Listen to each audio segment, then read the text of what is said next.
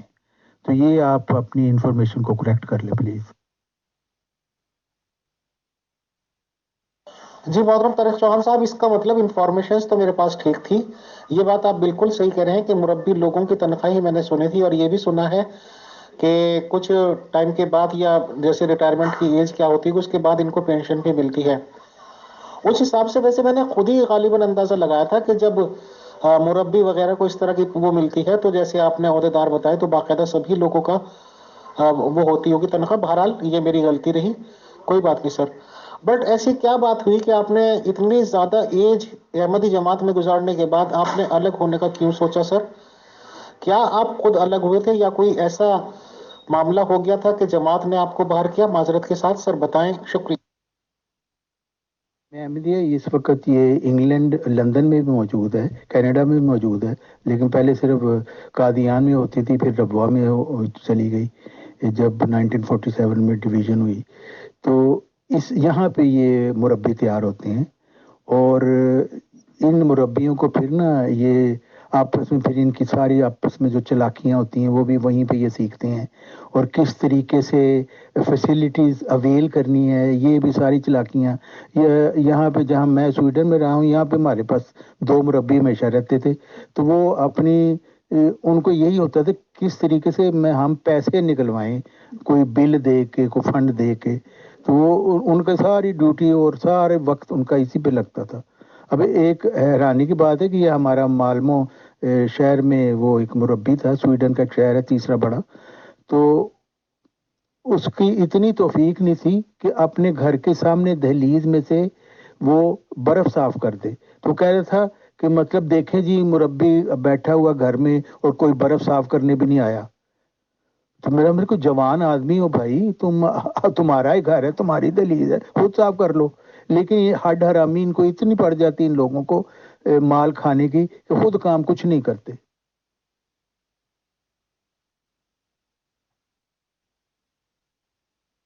کیا مربی کے ہڈ حرامی کو میں بتاؤں، یہ میری خود اپنی ایکسپیرینس ہے، میں نے کسی سے سنے نہیں ہوئے، کیونکہ میں یہاں پہ رہا ہوں اسی جماعت میں. ایک دن مربی صاحب نے کہا کہ جی ہم یوم تبلیغ منائیں گے. اچھا، سارے لوگوں کو بیچارے جتنے بھی آ سکتے تھے ینگسٹرز وغیرہ آئے کہ جی ہم نے تبلیغ کے لیے نکلنا ہے. اچھا، تو مربی نے ساروں کے سامنے نا ایک بڑی دل دوست تقریر کی کہ یہ ہو جائے گا، جو تبلیغ کے لیے جائے گا اس کو جنت میں یہ ملے گا، فلاں ملے گا، اور جو نہیں جائے گا وہ جہنم میں یہ ملے گا، اس کو وہ ملے گا. اور لوگوں کو اتنا پمپ کر دیا اس وقت سارے جو تھے ینگسٹرز کہ بس وہ ہر ایک کو ہوتا تھا کہ میں فوراً نکلوں اور تبلیغ شروع کر دوں. تو یہ ساری تقریر کر کے مربی خود آفس میں بیٹھ گیا. میں نے کہا جی آپ نہیں ساتھ جائیں گے؟ کہتے نہیں نہیں بس میں نے تو اپنے کام کرنے، آپ لوگ جائیں اور تبلیغ کریں. یہ ان کی اتنی ہڈ حرامی ہے. لیکن ظاہر پوچھنے والا کوئی نہیں ہے، کیونکہ اوپر جو ان کے جو بڑے ہیں نا لندن میں مرکز میں، ان کے ساتھ بھی ان کے آپس میں بڑے میل جول ہوتے ہیں. تو جس مربی کے زیادہ میل جول ہیں اس کی سب سے زیادہ فیسلٹیز ملتی ہیں. تو یہ سارا سسٹم ایسا کرپٹ سسٹم بن چکا ہے، ایسے ہی یہ چل رہا ہے. اور جس کو اس سسٹم کا پتہ چلتا ہے اندر خانے، وہ پھر اس پر لعنت بھیج کر نکل جاتا ہے اس سسٹم میں سے. بڑے اچھی بات کی. ایک تو یہ کہ مربی جو ہوتا ہے نا اس کی پینشن کی ایج عام طور پہ ہوتی نہیں ہے، کیونکہ اس نے ساری عمر جماعت والوں سے لے کے کھانا ہوتا ہے. وہ پینشن کرا کے اس نے کیا کرنی ہے؟ بیچارہ گھر میں بیٹھے گا تو اس کی کیا عزت رہ جائے گی؟ وہ وہیں پہ پھرتا رہتا ہے مرتے دم پہ جب تک اس کی ٹانگوں میں جان ہوتی ہے. تو وہ اس کو ساری فیسلٹیز بھی ملتی رہتی ہیں، اور جتنا زیادہ بوڑھا مربی ہو جاتا ہے اتنی زیادہ اس کو عزت بھی ملتی ہے، اور اس کو زیادہ فیسلٹیز ہر طرح کی ملتی ہیں، تو اس کو فوائد ملتے ہیں. اس لیے کوئی مربی خام خواہ ریٹائر نہیں ہوتا، وہ مزے لوٹتے رہتے ہیں اپنی زندگی کے، انجوائے کرتے ہیں. اور لوگ بیوقوف جو ہیں ان کے سامنے ان کی جوتیاں بھی اٹھاتے ہیں اور ان کے ٹانگیں بھی دباتے ہیں. تو ظاہر ہے اس عیاشی کو کون چھوڑ کے اپنے گھر میں جا کے بیٹھے گا؟ اس لیے عام طور پہ کوئی مربی ریٹائر نہیں ہوتا. اب دیکھیں یہاں پہ سویڈن میں کمال یوسف صاحب تھے. اب ان کی عمر وہ تو جب میں یہاں آیا تھا اس وقت ان کی کافی عمر تھی، اب کافی عمر ہے، لیکن وہ ریٹائر کیا. وہ مطلب جماعت کے پیسوں پہ مختلف جلسوں میں جاتے جوتے رہتے ہیں اور عیاشی کرتے ہیں، بوڑھے بہت ہو چکے ہیں۔ اسی طرح کے اور بھی جو لوگ ہیں ان کا یہی حال ہے، وہ کوئی نہیں ریٹائر وٹور ہوتا۔ ہاں بہت ہی کوئی کسی کی پرابلم ہو تو وہ پھر اور سوال کیے کہ میرے ساتھ کیا ہوا۔ ایسے دیکھیں میں یہاں پہ نا یونیورسٹی میں ڈینٹسٹری پڑھاتا تھا، اور میں ایک اور ساتھ ہی میں نے ریلیجن میں ماسٹرز بھی شروع کر دی، مجھے انٹرسٹ تھا۔ تو ریلیجن میں ماسٹرز میں جب میں نے ماسٹرز کا تھیسس لکھنا تھا نا، اس وقت میں نے ایک تھیسس، اس کا عنوان یہ تھا کہ وہ جو مرزا غلام احمد صاحب نے ایک کتاب لکھی تھی برکات الدعا، اور وہ اس کے جواب میں لکھی تھی جو سر سید احمد خان صاحب نے لکھی تھی۔ تو میرا یہ تھیسس تھا کہ ان دونوں کو میں نے ریزننگ، ان کی ڈائلاگ اور آرگومنٹس وہ میں نے کمپیئر کرنے تھے۔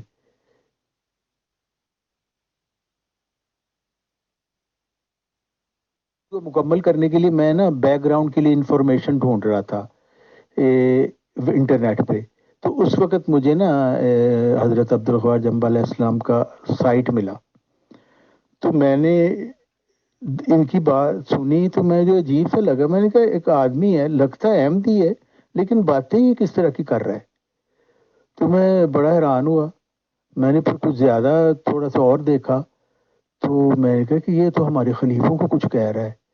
تو مجھے بڑا غصہ آیا، ظاہر وہ خلیفوں سے تو ہمیں بڑی محبت تھی بغیر جاننے پہچانے کہ وہ کیا کر رہے ہیں۔ تو میں نے کہا یہ کیسا آدمی ہے کہ ہمارے خلیفوں کو کچھ کہہ رہا ہے اور للکار بھی رہا ہے کہ آ جاؤ میرے سامنے، لے کے آؤ، نکال لو سب کو۔ تو میں نے کہا کہ عجیب ہے، یہ یہاں پہ للکار رہا ہے اور ابھی تک کسی نے اس کا منہ بند نہیں کیا۔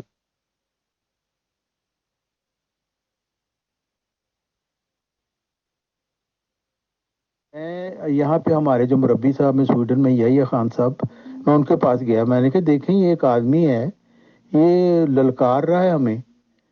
تو ہمارے پاس ربوہ میں بھی مولویوں کی فوج ہے، قادیان میں بھی مولویوں کی فوج ہے، لندن میں بھی مولویوں کی فوج ہے، تو ہم ایک پمفلٹ لکھ کے اس آدمی کے منہ پہ کیوں نہیں مارتے؟ وہ کہنے لگے جی وہ چھوڑیں جی، ہم ایسے لوگوں کی پرواہ نہیں کرتے۔ میں نے کہا نہیں آپ پرواہ نہیں کرتے، میں تو کرتا ہوں، میں نے تو نہیں اس کو چھوڑنا۔ تو آپ اس طرح کریں، مجھے مرکز سے یعنی لندن سے لکھ کے پوچھ کے بتائیں مجھے کہ کیا کوئی پمفلٹ تیار ہو رہا ہے یا نہیں، ورنہ پھر میں اس کے خلاف تیار۔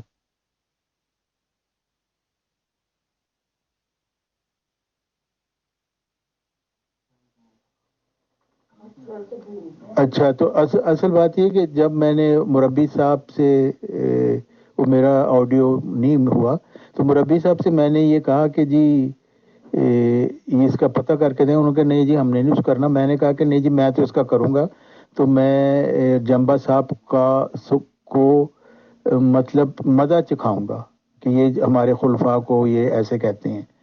اور کیونکہ اس وقت مجھے یقین تھا کہ جنبہ صاحب یقیناً وہ جو حوالے ہیں مختلف ان کو یہ توڑ مروڑ کے پیش کر رہے ہیں اور عام لوگوں کو گمراہ کرنا چاہتے ہیں۔ اس لیے مجھے یہ تھا کہ میں ریسرچ کروں اور وہ جو حوالے پیش کرتے ہیں ان کو صحیح طریقے سے پیش کر کے تو جنبہ صاحب کو نیچا دکھاؤں۔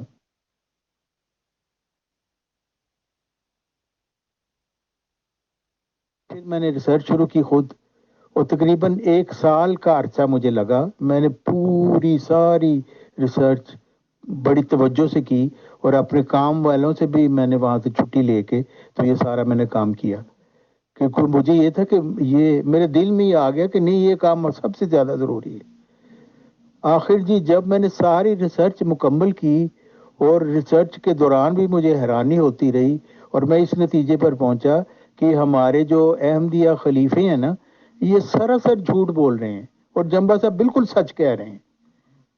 جنبہ صاحب کیا کہہ رہے تھے؟ وہ کہہ رہے تھے کہ یہ جو خلافت ہے اس آیت استخلاف کے مطابق نہیں ہے، یعنی قرآن مجید کی سورہ نور کی آیت 56 ہے اس کے مطابق بالکل نہیں ہے، اور مرزا غلام احمد صاحب کی تعلیم کے مطابق بھی بالکل نہیں ہے، اور حضرت محمد صلی اللہ علیہ وسلم کے احادیث کے بھی بالکل خلاف ہے۔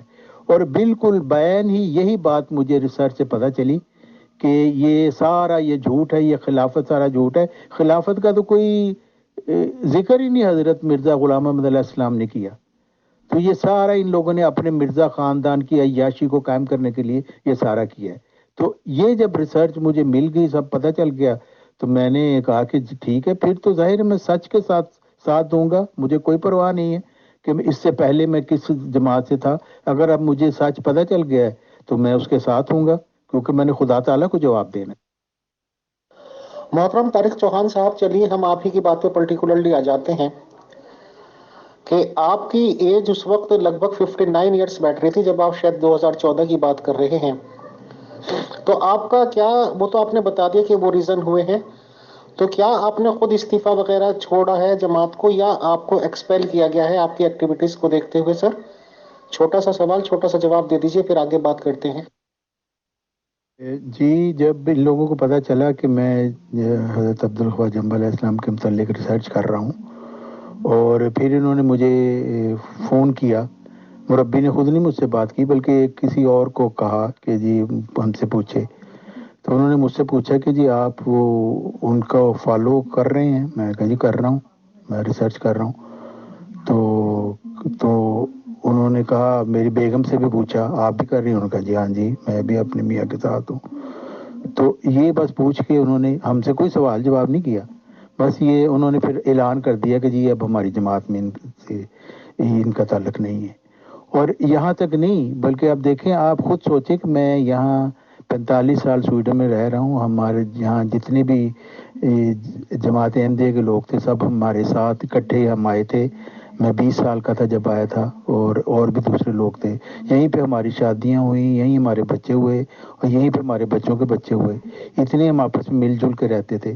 لیکن جب میں کنورٹ ہوا تو مربی نے ہر ایک کو فون کر کے کہا گھر میں کہ کوئی طارق چوہان سے نہیں ملے گا، ورنہ اس کو جماعت سے نکال دیا جائے گا. تو میں نے ان کو کہا کہ آپ کو تو بلکہ میرے اوپر ترس کھانا چاہیے، اگر آپ سمجھتے ہیں میں گمراہ ہو گیا ہوں. مجھے اپنی طرف لانے کی کوشش کریں. اگر میرے پاس کوئی دلیل ہے وہ آپ میری سنیں اور اس کو توڑیں. لیکن انہوں نے کہا نہیں اب جی ہمیں کچھ نہیں. اس کی وجہ ہے کہ کسی جماعت احمدیہ کے لوگوں کو نا کچھ پتہ ہی نہیں، کوئی تعلیم کا پتہ نہیں ہے. بس اندھوں کی طرح یہ خلیفہ جی کے پیچھے چلتے ہیں، اور ہر وقت خلیفہ جی سے ڈرتے رہتے ہیں، اور ایک دوسرے کی شکایتیں کرتے رہتے ہیں، ٹانگیں کھینچتے رہتے ہیں ایک دوسرے کی. گسٹاپو کی طرح کا ایک نظام ہے جو ہر وقت ایک دوسرے کے پیچھے لگا رہتا ہے. اور ذرا ذرا سی بات، فلاں کس کے گھر گیا، فلاں کس سے ملا، فلاں نے سالگرہ کی، وہاں پہ کون آیا تھا، وہاں مرد عورت تھے یا کتنے تھے، اس طرح کی ساری انفارمیشن یہ مربی کو دیتے ہیں. مربی پھر جس سے مربی کی نہیں بنتی وہ خلیفہ کو فون کر کے وہاں پہ اطلاع دے کے تو خلیفہ جی اس کو جماعت سے نکالتے ہیں. پھر یہ ساری عمر خلیفہ کے سامنے ناک رگڑتے رہتے ہیں یہ ہمیں واپس جماعت میں کر لیں، کیونکہ سوشلی وہ کٹ آف ہوا. سارا جو سسٹم ہے نا، یہ ایک ہٹلر کے گسٹاپو نظام کی طرح آپ سمجھ لیں. اس میں گسٹاپو نظام بھی یہی تھا کہ انہوں نے ہر ایک دوسرے کا مخبر بنایا ہوا تھا. کیونکہ انسانوں میں یہ ہوتی ہے ایک نفسیاتی چیز کہ وہ دوسرے کو بڑھتا ہوا نہیں دیکھ سکتا. تو یہ تمام خاندان مرزائیہ نے یہی گسٹاپو نظام یہاں پہ قائم کیا ہوا ہے. ہر جو مرزائی ہے وہ ایک دوسرے کا نا وہ مخبر ہے، اور کوئی نہ کوئی بات کسی کو پتہ چلتی وہ فوراً آگے رپورٹ کرتا ہے تاکہ اس کو سزا ملے. تو وہ مزہ آئے ذرا مجھے. اور سزا کیا ملتی ہے؟ جس کو جماعت سے نکال دیتے ہیں نا، اس کے ساتھ سمجھے کہ کتے سے بھی برتر سلوک کرتے ہیں. یعنی کوئی اسے ملے گا نہیں، وہ سلام کرے گا اس کا جواب نہیں دیں گے، اس کے بچوں کو نہیں ملنے دیں گے. اور وہ شخص جو سوشلی کٹ آف ہو جاتا ہے تو اس کی حالت بھی پھر کتے سے بدتر ہی ہو جاتی ہے. کیونکہ غیر احمدی دوسرے باہر کے لوگ جو ہیں ان سے تو ان کا کوئی ملنا ہی نہیں ہے، کٹ آف ہے بالکل. تو اس وجہ سے پھر یہ دوبارہ جاتے ہیں جماعت کے پاس، ناک رگڑتے ہیں جی ہمیں دوبارہ شامل کر لیں. اور یہ سلسلہ ہر وقت ان کا کسی نہ کسی کے ساتھ میں چلتا رہتا ہے. میں جانتا ہوں کہ ایک فیملی جس کی بیٹے نے کہیں بیچارے نے کسی غیر احمدی سے شادی کر لی، تو اس کے باپ کو، بیٹے کو تو کوئی پرواہ نہیں تھی، البتہ باپ ظاہر بڑی عمر کا تھا، اس کو یہ تھی کہ بھئی مجھے نکال دیا ہوئے میں کیا کروں گا. وہ ٹکٹ لے کے اور وہاں پہ وہ خلیفہ جی سے ملنا جاتا تھا.